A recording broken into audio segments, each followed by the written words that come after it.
Underwater after a massive flood swamped parts of the Las Vegas area, the massive cleanup for one pizza place. Victims remembered 1 year after the Reno air show tragedy, the tribute to the fans and pilots who lost their lives. Plus, at odds after the U.S. Embassy attack that killed 4, including a Henderson man, the investigation under fire. Now, breaking news from Channel 8 News Now. And we begin with that breaking news to report to you this evening. Police, including SWAT, have bombarded an area near UNLV. Let's go live now to Shari Harvin on Maryland, just north of Trop, with more information. And Shari, this is sounding pretty serious. Absolutely. It's been going on for a while now. This is Maryland and Elizabeth, and the place is literally swarming with officers. SWAT and Metro's mobile unit just arrived. We're here with the UNLV student, Kia Black. Kia, please tell us what you have heard is going on out here. Okay, so just me and my friends, we were walking to Netflix, and then we asked a few questions, and we heard that somebody was dead in the abandoned building across the street, and also someone's held hostage in the same building. Now, this is an area where UNLV students are always, you guys are always in this area, but I've seen a lot of UNLV students that police have been surrounding to kind of protect them and shield them from people passing by and people from the media. So you heard this from some of your friends? No, we heard this from Jack in the Box people and a few witnesses across the street, and also we heard from people in McDonald's. You've heard the same story from everyone? Same story from everybody. This area, I've seen at least 10 or 15 students, Kia, that literally have been just surrounded by police. Have you talked to any of your friends at UNLV about what might be going on? Yes, we all came to the conclusion that there is still somebody in the building dead and somebody held hostage. Okay, well, back out here live, Maryland and Elizabeth. None of this information confirmed. We've tried talking to police, and they're literally getting brief at this moment. We asked about the watch commander, and they just kept asking us to hold on, hold on, hold on. But what we can tell you for sure is that this area has at least 30 to 40 policemen. 2 mobile SWAT units just arrived, as well as Metro's mobile unit. That's where anytime we see this mobile unit on scene, I want you to just go down this area, Rudy. If you can just zoom in just a little bit, right next to this mini mart, you'll see that mobile unit. Anytime you see that mobile unit on site, that means Metro is here to stay for a while. So unconfirmed reports of a standoff. The very latest information from now, of course, we'll continue to keep you posted on air and online. Reporting live at Maryland and Elizabeth, Shari Harvin, 8 News Now. All right, we await the official word from Metro. Thank you, Shari. The cleanup, meantime, continuing today for parts of the Las Vegas Valley invaded by water 5 days ago. The massive storm also turned deadly. The floodwaters claimed the life of 38-year-old Cayetano Lopez. The landscaper swept away while working on a wash near the Desert Rose Golf Course. Countless accidents, swift water rescues, and neighborhood evacuations all made this a frightening flood of trouble. The Red Cross helped out more than 1,000 people forced from their homes. Before heading over to that breaking news, reporter Shari Harvin filed this report on the flood damage to one business on the brink of closing its doors. Right here. A rare sight in Las Vegas. Not the fact that people are coming together. All these kids I got coming in, this is a home. But this type of aftermath from Mother Nature. What's Up Pizza owner Dominic Vendita is heartbroken. How much of your oven was underwater? The water was up to here. Between 2 huge ovens, 3 deep fryers, furniture, carpet, and drywall, Dominic is $35,000 underwater, and he has no clue what to do. I don't want to close, but no, I'm out of business. I sleep here at night. I didn't sleep for 5 days. I don't sleep anymore. He and his wife Cindy say they have thousands of kids at UNLV, many who call them Mom and Pop. Brothers of Pi Kappa Alpha fraternity emailed Facebook invites for the cleanup. I just remember the day before the flood, I was in here buying a drink, and the next day I'm seeing it on camera. They really support us, and we support them. One invitation went to Chelsea Downey, who invited her Sigma Kappa sorority sisters. It's really weird just because you don't expect this to happen in Las Vegas. But seeing the damage on the news and then actually coming down here and looking at how bad it is, it's just really like eye-opening. Chelsea is born and raised in Las Vegas and understands the magnitude of this mission. It's about the only thing keeping Dominic going. I don't want to go nowhere. This is my home. knowing he's not in this alone. And that was Shari Harvin reporting there. An account set up at any Wells Fargo if you would like to help. It's called the Waza Pizza Relief Fund, the keyword pizza on 8newsnow.com. Elsewhere in the news, the man behind the wheel of an out-of-control car that plowed into a bus stop, killing 4, injuring 7, will face a judge tomorrow morning. Gary Lee Hosey Jr. is no stranger to jails or judges, but this is his most serious arrest so far. The 24-year-old accused drunk driver now charged with 4 counts of DUI, death with alcohol. He will appear in court at 7:30 a.m. That chilling crash happened Thursday morning just before 6:30 on Spring Mountain in Decatur. A group was waiting at the bus stop when, seemingly out of nowhere, investigators say Hosey's dangerous drive came to a crashing end, obliterating that bus stop. Hosey was speeding, by some accounts, over 100 miles an hour, and Metro says he was drinking. An eyewitness told us as Hosey was being pulled from his car by police along with the men riding with him, he wanted to know if he had made it to the liquor store. At the Reno air races today, they remembered the 11 people killed 1 year ago today. Reflect and come to peace. One by one, all of the victims killed were honored with balloons released. 10 spectators and a pilot died when a plane crashed into box seats. Grief counselors were also available this year just in case anyone needed some assistance. The air show wrapped up this afternoon.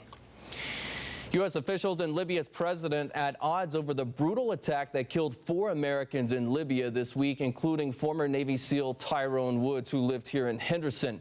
While the investigation continues, Duarte Geraldino now shows us the protests spreading throughout the Middle East.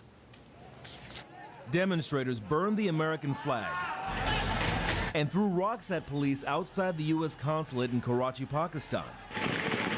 The clashes erupted on Sunday when hundreds of people broke through a barrier near the complex. Officials say the U.S. staff inside is safe. But at least 1 protester is dead and several others are injured. Protests against an anti-Islam movie produced in America exploded this past week. Ambassador Christopher Stevens and 3 other Americans died in an assault on the consulate in Benghazi on September 11th.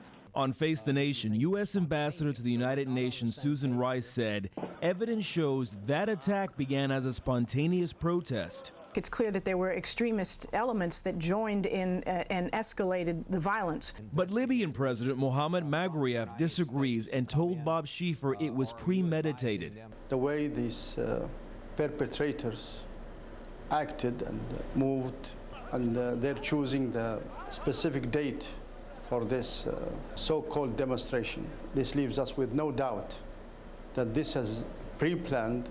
Libyan officials say they've arrested 50 people connected to the Benghazi attack. The FBI is also investigating, and the U.S. government is increasing security to protect American personnel overseas. Duarte Geraldino for CBS News. More news when 8 News Now continues in a moment. This portion of 8 News Now is brought to you by Wall & Associates. The safest bet in Las Vegas right now might be that sports books are one of the booming segments of our economy. Managers at sports books are seeing a betting bonanza this weekend, and football season is the peak. Brian Brennan looked into this chunk of the gambling industry. Sports fans all over the United States say Nevada has one thing nobody else does: unrestricted sports betting. We're the only place in this country that you can bet like on tennis, NASCAR, golf, college football, college basketball, you name it. And the most action comes in football season. I don't like anything else but football. It's the best sport to me. The game takes up about 45% of the $2.5 billion race and sports betting industry. It benefits so many different aspects of this town, whether it's the cab drivers or the airport or the restaurant workers, the bartenders, you name it. A lot of people benefit from the football season. Jay Cornegie at LVH says sports books were small operations at first, but started moving into casinos in the mid-'70s. Ever since then, they've been a big part of the bottom line and a big part of the Las Vegas economy. It's actually fun, but it's a little more intense when you got money on it. Thousands of people visit these gambling arenas a week, many coming with varying strategies for winning. Wait, so there's no reason? You just went with whatever he wanted? Well, no, for years. He's Pittsburgh, so when I married him, I adopted Pittsburgh. And this year looks to be even more lucrative with the NFL isolating games on Thursdays. And whenever they do that, those games tend to get anywhere from 30 to 40% more action than normal circumstances when they're part of the regular Sunday schedule. So we have to thank the NFL for that. Or you could watch the game on the big screen without betting. It's usually cheaper that way. Brian Brennan, 8 News Now. A speedy delivery, the pit stop for a couple on their way to the hospital, why mom just couldn't wait for doctors, and the baby gift any race fan would love. Plus, coaches clashing, the reason this NFL handshake wasn't friendly at all. That's coming up as we continue later in sports.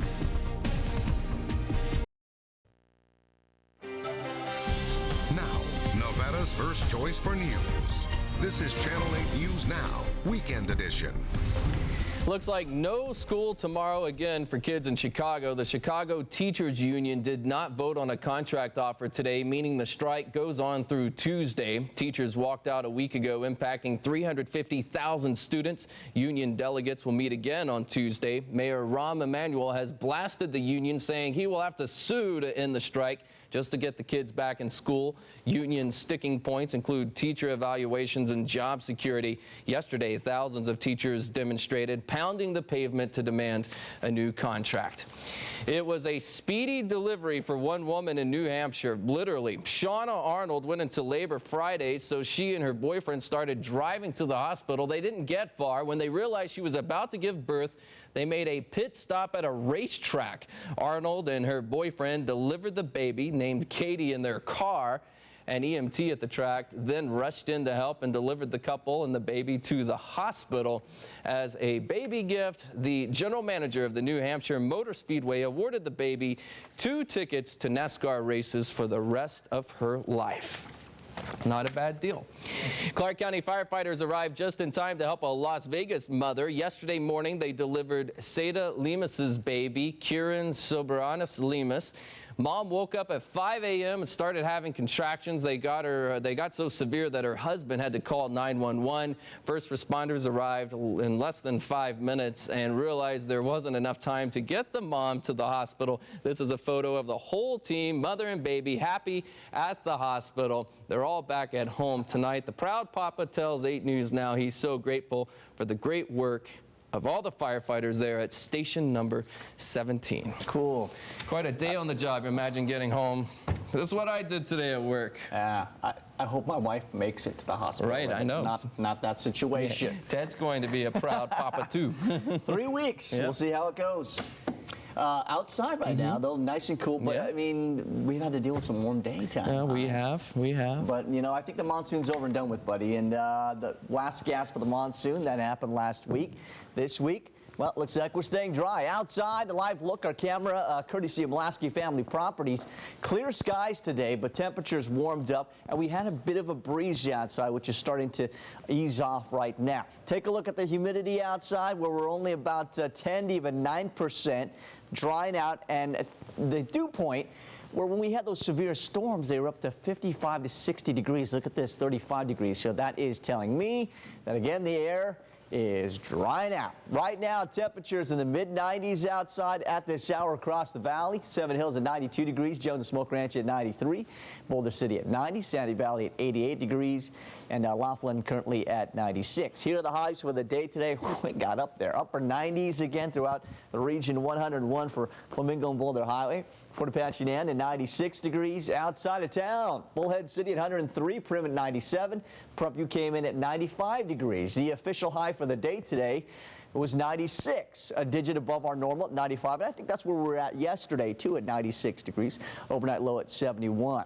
Meanwhile, the highs for the day It's been a scorcher in SoCal where they got to the hundreds yesterday. Not so bad for LA and San Diego today, but look at Fargo, Minneapolis. Only the 50s for Fargo ND. Cool in the nation's midsection in Raleigh coming in at 65 for the high for the day today. Not much severe weather going on. We've got some rainstorms moving through Texas. That's about it. As we take a look off the coast of Baja, this is Tropical Storm Katie. That actually won't be affecting us too much. It's actually dying out. That's actually Tropical Storm Christy.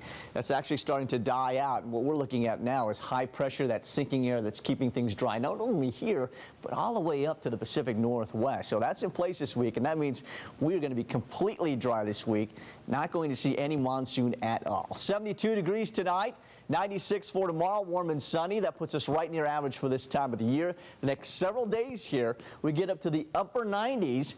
Dry this week. Fall is on Saturday. Starts at 7:49 in the a.m. So the big question is, when do we get to those 80s, those mid-80s, more comfortable temperatures, right? The almanac says that mainly happens in mid-October. So we're almost there. We'll be there. We'll get there soon enough. Thanks, Dad. Scott's there with sports. Football season.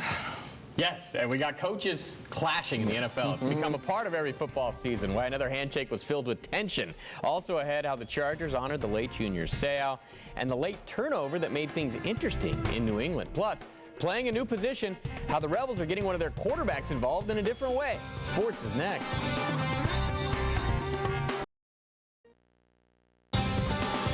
From 8 News Now, sports with Scott Bemis. Start with week 2 of the NFL and a touching tribute in San Diego. Chargers hosting the Titans, and before the game, the organization retiring Junior Seau's number 55 jersey. Junior grew up just north of San Diego and spent 13 seasons with the Chargers, making 12 consecutive Pro Bowls with the club. Well, this is Phillip Rivers a little later to Dante Rosario once they started playing football. Then, a short time later, it's Rivers to Rosario again. Antonio Gates, remember, missing this game with a rib problem, and Rosario was the beneficiary. First 3 catches all went for scores. Chargers go on to win it, 38-10. To New England we go, where Tom Brady once again hurt my fantasy team. Subpar effort, Tom. Cardinals, meantime, trying to steal one from the Pats as nearly 2 touchdown underdogs. The Kevin Cobb sneak puts them up 11 early in the 4th. Now, late in the game, Pats have no timeouts, but Ryan Williams is putting it on the ground. So Stephen Gostkowski can win it with the field goal. Oh, that's an old-fashioned yank. Cards pay 6-1 on the money line if you had them. 20-18, your final. Bucks and Giants from New York. The day starting badly for Eli Manning. Look at the former Rebel Eric Wright, right there. Eric Wright snagging that pass out of the air, then goes right, goes left, then right again. This is going to be a 60-yard return, one of 3 picks in the half for Eli. Bucks are up 2 scores at the half. Manning, though, would respond. Throws for a career-high 510 yards, including this TD toss to Martellus Bennett. Then, in the final minute, it's Andre Brown up the middle. Giants avoid going 0-2, winning it 41-34. Other scores of note, the Eagles rally for a 24-23 win over the Ravens, while in Pittsburgh, the Jets' offense comes back to earth. They fall to the Steelers. Meanwhile, former El Dorado star Steven Jackson rushes for 58 yards, but was benched early in the second quarter after an unsportsmanlike penalty for spiking the football. His team still won, though. And a quiet day for former Gorman star DeMarco Murray. Only 75 total yards. Cowboys get blown out in Seattle. Boxing now, as it turns out, last night's dueling championship cards here in the Valley appear to have elevated the sport, not hurt it at all. The boxing media is still buzzing about the electric atmosphere inside the sold-out Thomas and Mack to watch Sergio Martinez beat Julio Cesar Chavez Jr. And fans also filling the MGM to watch Canelo Alvarez knock out Josecito Lopez. There's some thought Alvarez could be Floyd Mayweather's next opponent in December. And when it comes to Chavez and Martinez, well, their memorable 12th round last night is fueling speculation of a rematch. Chavez's promoter Bob Arum says Dallas Cowboy owner Jerry Jones already reached out to him about staging a possible rematch in Cowboys Stadium. All right, let's talk a little Rebel football now, and you weren't seeing things on Friday night, I promise, against Washington State. Yep, that was backup quarterback Caleb Herring, number 8, catching passes against the Cougars. The Rebels tried him a little bit at receiver up in Ely at fall camp, and as evidenced by his 5 catches for 68 yards on Friday, he's apparently a quick learner. It was something that we had been talking about for a while, and this week just seemed like the week to go ahead and go forward with it. So, you know, I was ready. He knows what I'm thinking, so he's in the right spot at the right time, and you know that's great. As a quarterback, you can always rely on him, and he helps out the other receivers when things are going a little crazy, when we're in fast-paced offense, and I mean, it's great to have a guy out there like that. Hey, just a reminder as well, There will be much more with UNLV coach Bobby Houck tonight on UNLV Game Time at 11:35. He'll go in depth about that Washington State loss and look ahead to this week's conference opener with Air Force. Again, that's UNLV Game Time right after the 11 o'clock news. Finally, back to that Giants game where something happened that had me asking, did you see that? Final moments, Giants just trying to run out the clock when Eli Manning goes down. Now, the Bucs apparently went all out trying to force a fumble on the play. And New York coach Tom Coughlin, well, he didn't take too kindly to that because in the post-game handshake with Greg Schiano, we've got a little tension. Manning called it a little bit of a cheap shot afterward, but Schiano defended his team's tactics. He said his team is going to play through to the final whistle. Always a little dress down there at midfield. Okay. Yeah. Thank you, Scott. Appreciate it. Coming up tonight on the broadcast at 11, it's getting more expensive to buy online. The added cash Californians are now paying out and how soon Nevadans will have to do the same. All right, this is a live look right now from that breaking news situation we told you about at the top of the broadcast, a SWAT situation going on near the campus of UNLV. We are still awaiting more information from Metro Police, but police pretty much have swarmed that area. This is near Maryland and Trop. Avoid the area for the time being. A full wrap-up on that breaking news SWAT situation, a possible standoff on the broadcast at 11. Finally, Las Vegas's most famous musicians made a little beer disappear last night.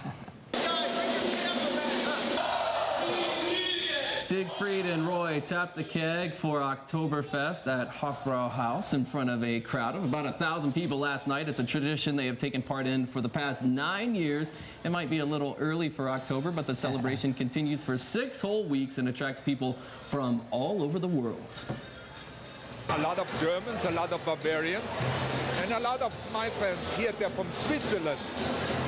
And they all heard about this and came here, and I'm so happy to be a part of this.